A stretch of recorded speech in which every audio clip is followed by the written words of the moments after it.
Good morning, everyone. I'm John Becker. I'm the Madison County Board Chairman, and I apologize that we do not have an interpreter here this morning. We will fully transcribe this press conference on our website later on. I'd like to address a few inaccuracies from yesterday before I turn it over to our Public Health Department. The greenhouse environment statement was made that it's ripe for bacteria and viruses. That statement is non-factual, and the food supply coming out of the greenhouse is potentially unsafe. That also is unfactual. It was irresponsible to say, and we just would like to correct that right off the bat. We have seen a big spike in numbers. We're going to see another big spike in numbers because Madison County has been proactive in testing. And because we've tested, a lot of these people were asymptomatic and they tested positive, and that's why we're seeing a spike. If we tested every person in Madison County, I'm sure we would be shocked to see who would test positive. So that's why we're seeing the spike. And I'm going to turn it over to Eric Feist, our Public Health Director, to answer any questions you have and to give us the numbers and what else is going on. Will you be back? Because I have a few questions for you as well. So.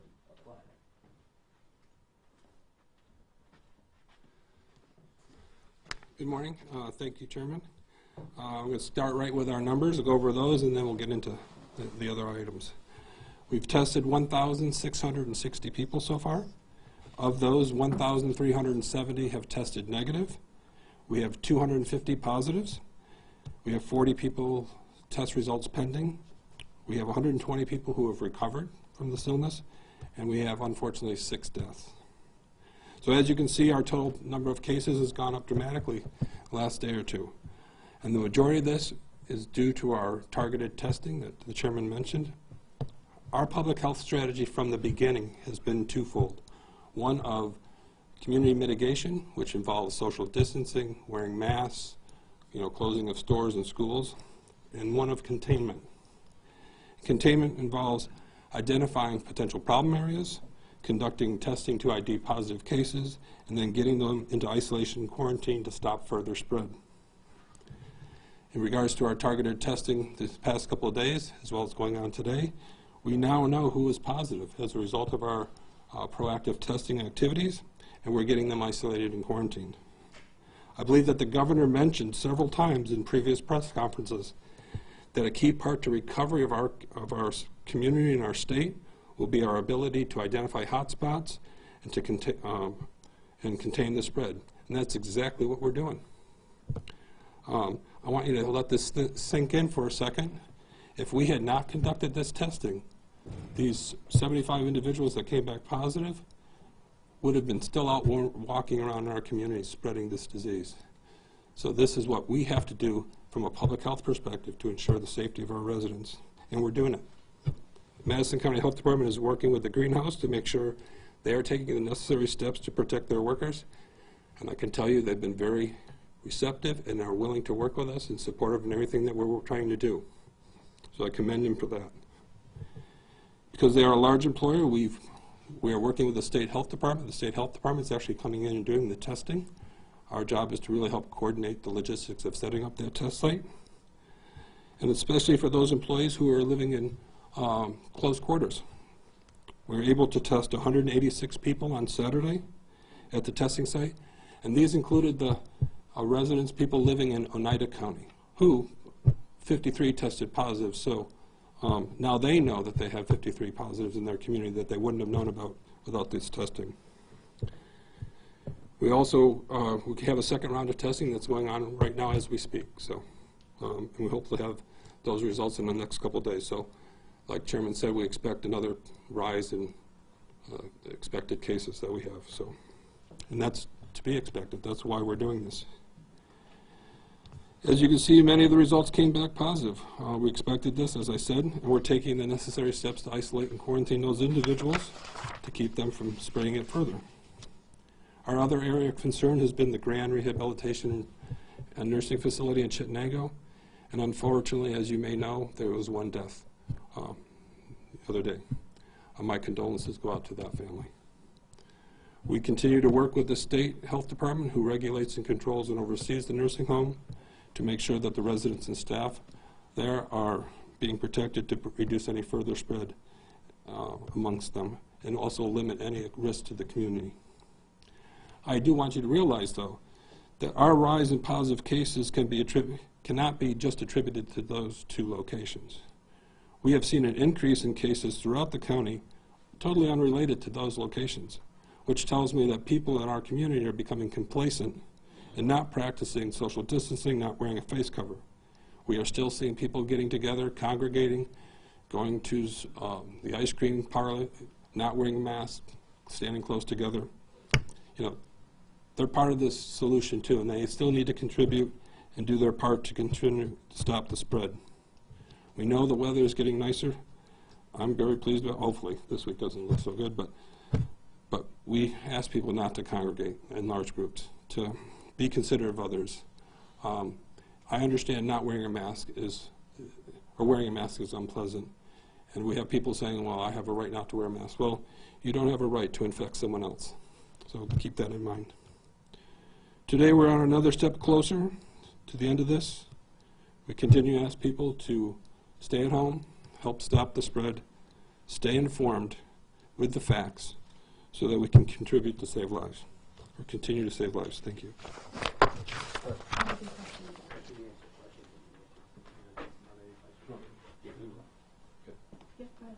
Okay. Are there any serious illnesses developing with any of the COVID patients from the greenhouse? We have people that are hospitalized, yes. About how many? I believe 2 that I know of. When it comes to tracking, how are these people being tracked, and where their movements since they've tested positive? Not since, but before they tested positive. How are their movements being tracked, and those who were out in the community, when and where were they out in the community? And that's part of our contact investigation activities, which are ongoing right now, where we're identifying where they've been, who they've been in contact with, and based on that, we'll do further quarantining, and as well as, like we've done in the past, if they've gone to stores, then we'll announce where those stores are to let people know if anybody was there during those times. But is there a preliminary number of how many people they may have had contact with? Because this is a huge number of people in one spot who are in the area. Is there a preliminary number of how many people they may have had contact with? No, because we're doing the investigation right now. That's what we're trying to determine. It would just seem that the quicker you can get the number out there, the better, so people can get tested, be prepared. I agree with you. Okay.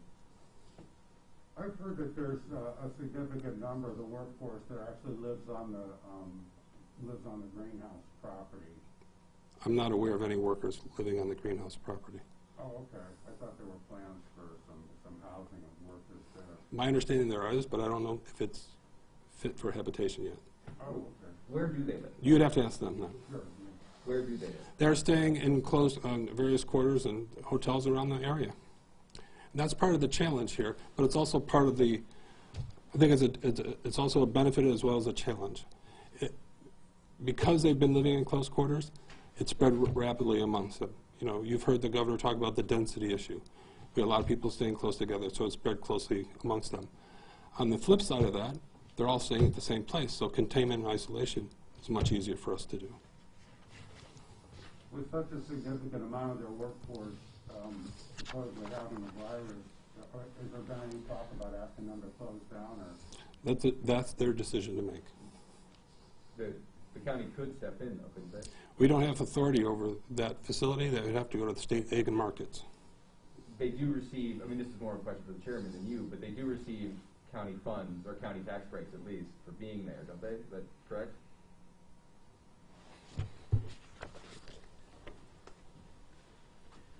They receive county tax breaks as well as state and I believe federal tax breaks also. Even though they receive those tax breaks, you don't have any authority to shut them No, down? the state has authority, Okay. Okay. ag and markets. So. John, have you heard anything from the state along those lines? No, they were very receptive and helpful in coming out and testing. When we called them last week and told them that we had an issue and they were very receptive. They sent the state health department to actually do the testing on Saturday, the health nurses, and you know, as we can see, this is the result. We're waiting for some more results to come back today, and as I said, our numbers will go up.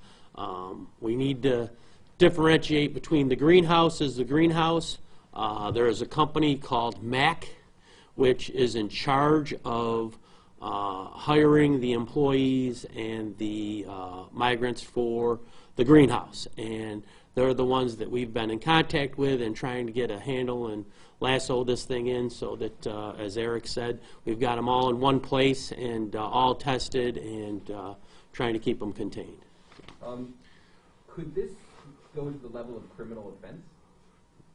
No, come on. I mean, as I said earlier, anybody could have it, and if we tested everybody, who knows who's walking around right now with it? We don't know. This thing is stealthy. I don't believe the federal or the state government knows 100% about this thing, how it operates, how it works, how it mutates, or anything else.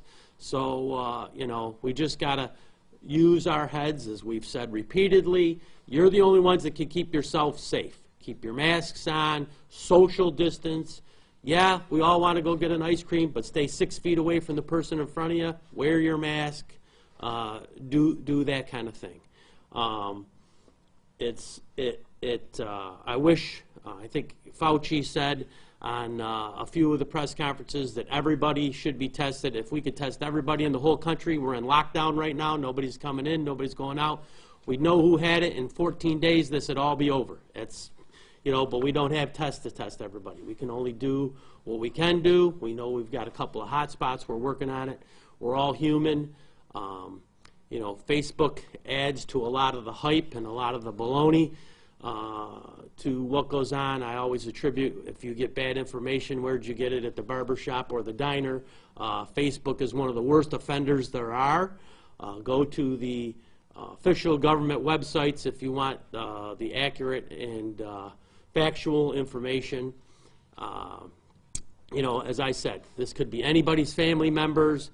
It could be anybody walking around. We need to show a little compassion. People are sick. People are dying. Not in the numbers that the state and federal government thought was going to happen. But we want to try to, we flatten the curve, and let's ride this thing out and keep the curve low and do what we can to, you know, get back to somewhat normal. We're never going to get back to normal, but we'd like to get back to somewhat normal. So, yes, sir. Are there concerns, I know you spoke earlier about some misinformation that came out yesterday. Are there concerns about that this is a produce company? I don't know how this stuff spreads on produce. I know that it could, and maybe it doesn't, but are there concerns with you know, stuff being contaminated?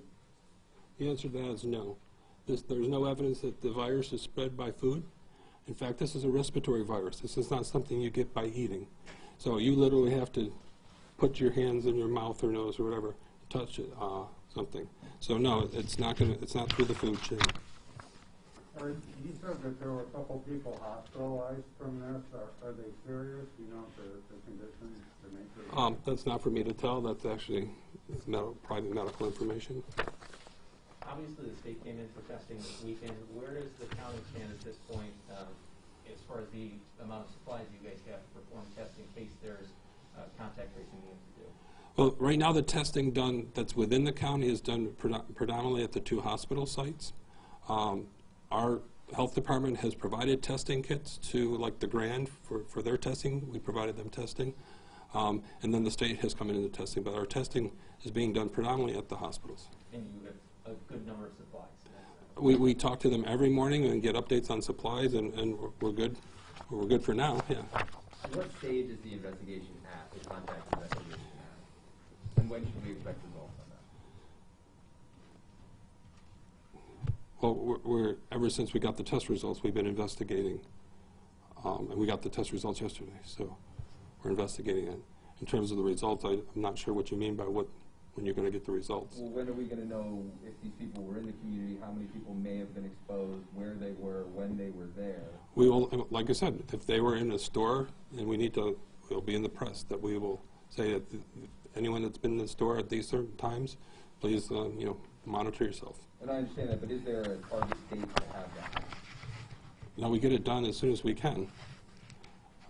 I mean, the target date, we do Well, the I would investigation as imagine quickly as as soon possible. humanly possible would be the target date, but is there a day where you're circling, Friday maybe, is there a day that you're circling where you would like to start notifying people if these people were in the community? We notify people as soon as we find out through our investigations.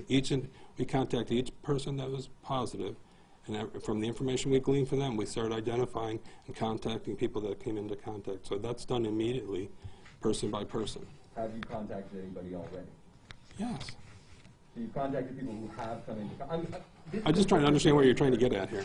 I'm trying to get at, we don't know, people in the community who might be concerned that they've been exposed by merely shopping at the same places as these Right. people who may have touched something, probably would like to know. Right, and I can tell you right now that this disease is everywhere now. You can get it anywhere. It's not just unique to this group of people. There are people out, like I said, there's a significant number increase of positive cases in other parts of this county. They're getting that aren't attributed to this group. So I can tell you right now, this disease is here. It's everywhere. You can get it from anybody.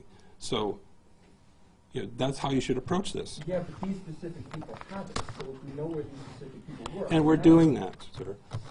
And I appreciate that. But Apparently not enough. no, and I do appreciate that, but it's my job to ask these questions. So I'm giving you the answer that I can. why hasn't the public So- yet All right. notified? So Why don't we ask someone else? once we have, like Eric is saying, once we have that information, we are contact tracing with every single individual, talking to them thoroughly about where they have been, when they felt sick, things like that. Once we have that information, Eric literally called me and was like, hey, we need to get this information out. So every time we get that information, even in the past, we send that information out.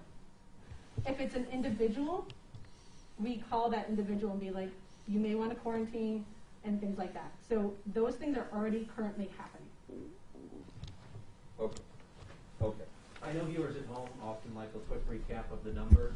You know, we're at 121 in Madison County. Would you mind just breaking it down in that sense of how many are at the Grande, how many were at the greenhouse, and then I'm assuming the remainder of those You have individuals that. are just out in the community. Or quarantined at this time, but we're out in the community. Yeah. In terms of the Grande, we have 17 cases that I can identify that are associated with Madison County. And what I mean by that, I'll probably take this one. What I mean by that is the residents of the Grande are considered Madison County residents, but the staff may live in other counties. So for Madison County numbers, I know of 17 at the Grande. In the greenhouse, we have 75 people who have tested positive. I do have it broken out by the hotel. I just don't have that numbers with me. I believe there's 49 in one hotel and 26 in another. Does that add up to 75? Does that help the containment spread a little bit, just because they're migrants, they tend to kind of keep themselves? First of all, they're not all migrants. I think we have to figure. There seems to be a lot of prejudice that I'm hearing in terms of the types of questioning that we're getting, as well as these workers aren't all migrants. They're contracted workers that are brought in. They're not all migrant farmers. Some are contractors that do other type of work. So please understand and kind of refrain from stigmatizing this particular group. They're humans, and during our testing, they're extremely cooperative, they're extremely gracious, and they're scared. So let's not make it difficult for them by pigeonholing. In terms of being in the hotels, it's to our benefit. Because like I said, we can contain them, and we've actually told them, you're staying there, you can't go out. So until we get done with all the investigations, they actually have been confined to the hotels. So we're doing what we can to stop the spread any further. Realize we've been playing catch up to this disease from the beginning. Part of this proactive testing is to try to catch up to it.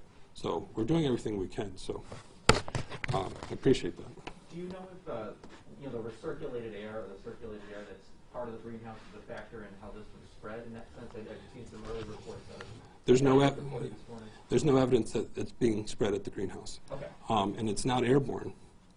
It's a droplet, so it drops out quickly. So there's no evidence to that. We're going to take final question. Yes, sir. You mentioned there's a kind of this second big wave of testing. Do you have any idea of how many people are being tested? I know you said you're expecting the numbers to go up a little bit more after this is done. We know there's a total of around 300 potential employees that could be tested. Some had already been tested. So we will find out the exact number by the end of today. There's no requirement, there's no mandatory requirement for people to get tested. If they don't want to get tested, they don't have to. But I know that the greenhouse has offered testing to any employees that wanted to. And I know you said there's no proof of spreading within the greenhouse. Do you know what kind of PPE they have inside? You would have to ask them, but yeah, my understanding, they are social distancing, they are putting face masks on, they are taking temperatures of their employees when they come in the morning and asking them whether or not they have symptoms. They've done things. I know some of the workers had to be transferred in on buses and shuttle. They had social distancing on the bus. They cleaned them down. They've been doing the things that they need to do as a business, like any other essential business has to do. And, you know, so I believe that the transmission of this occurred outside of the greenhouse. So. There's one in the back. I was just wondering if you know how many people are staying in the hotels with essential workers. And don't mention the hospital. Yeah, very few. I would say a handful amongst the two hotels. I think we counted like 5 total. And they've been notified. Just so you know, we've reached out to all the other people staying in the hotels and notified them what's going on. And made them aware, just like we would if someone was at Walmart. Also, just another thing, starting yesterday and going for the next couple of days, the United Health Facility, the hospital here, has been testing all their residents and staff in their extended care facility. So there's more ongoing testing here in the county. And I think, like I said, we're trying to get ahead of this and identify so we can control it. Anybody else? As far as construction of the site, obviously it's still being built, has there been talks about suspending that? I know it's been... I think they're pretty much done with their construction. I don't know about phase. I think they've got a phase 4 they were looking at, but I don't think they've started that at all yet. So, yes, sir. Oh, I'm sorry, you threw me on the spot there, John. Do you know, can you say where the hotels are, where the people are being contained? Where the Can you say hotels are, the where they're being hotels are, contained. which hotels they're being kept? The 2 hotels that we have workers in are the Super 8 and the Days Inn, and we've been working with both of those hotels actually since the beginning of March. Realize these workers have been here for months. They aren't new here. So if they've acquired this virus, they acquired it here in Madison County. So, and unfortunately, because they're in such close quarters, it spread rapidly among them. So. Were you saying that the workers, you thought they acquired it outside of the workplace, or I don't know what the conditions are like in the greenhouse or how close they are or anything? From what we've actually had our staff do walkthroughs and inspections. I mean, they're at quite a distance. There's, you know, have you seen this facility? It's huge. Just pictures, yeah. Yeah, it's quite large. So Yeah. distancing is very easy to do in there. They are provided with masks. And the masks really are only when you can't social distance. So, and also for essential businesses, they only have to wear masks if they're in direct contact with the public. So they can be working from here to the, you know, from another person. They don't have to have a mask on. So unless it's required for the work that they're doing. But I believe they are providing masks and they are wearing masks even then. So. Okay. Any more questions for myself? Okay, we got to keep this in perspective. Amongst all the hype and some of the sensationalism, and we're looking for headlines and that kind of thing, we need to remember that we're all human. These people that are getting it are human. Their families are going to be affected. These people that get it, if one of their family members doesn't make it, that they're affected the rest of their lives. Down in New York City, people are passing and their families. We have one here in Madison County. She could not get down to see her grandmother that passed away. These are tragic times. We've basically shut down a world. The world's a small place. We've shut down a country. We've shut down our state.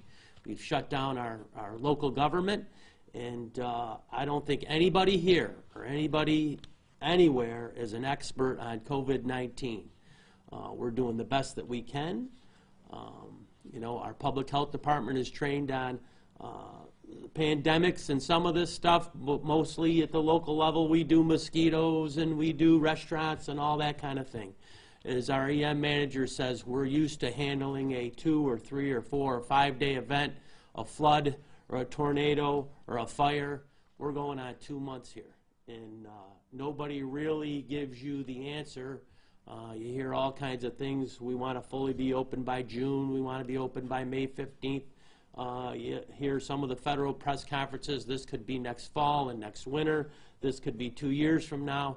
We're all doing the best we can, and we understand that you folks out there have a job to do, and we're just asking the public, look, take a breath, use your head, put on your mask, stay 6 feet away, and again, only you can keep yourself safe, the person that you are. So please, use your head. And we want to thank everybody for coming today, and we'll have our other press conference again on Friday. Thank you.